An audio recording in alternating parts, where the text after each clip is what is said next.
David Olivier Kaminski, vous êtes l'avocat de Caris. Comment d'abord a réagi votre client lorsqu'on lui a annoncé qu'il partait en détention? Caris a vécu cette décision d'incarcération provisoire comme une injustice. Parce que depuis le début de cette garde à vue, après une battle de rappeurs, on a une battle d'avocats qui ont complètement déformé, je le dis ici, déformé la réalité du dossier. On a eu accès au dossier et les choses sont simples.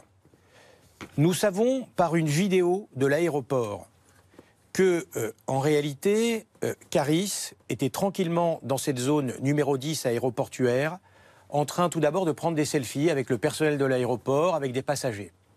Il est assis sur l'un des bancs de l'aéroport. Arrivent à ce moment-là Booba et 6 de ses coéquipiers. Je rappelle que Caris et ses amis ne sont que 4.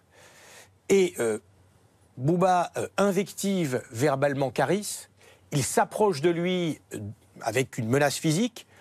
Nous voyons bien sur les vidéos que Caris tente d'esquiver la confrontation physique au début.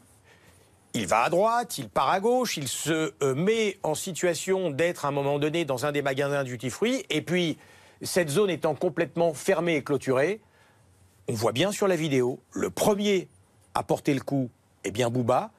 Et la réponse de Caris, et je dis bien la réponse, la réplique à la violence, c'est vrai, c'est de se défendre. Dans cette affaire, les deux camps se renvoient la balle.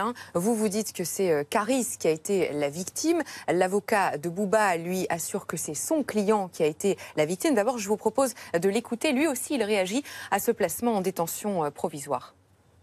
Je trouve qu'il y a 2 points qui sont extrêmement importants. Aucune personne extérieure aux 2 groupes n'a été blessée. Aucune personne parmi les protagonistes n'est gravement blessée. Et pour autant, sur ces ITT à 3 jours, à 5 jours, à 7 jours, chacun part en détention ce soir. Il y a un décalage.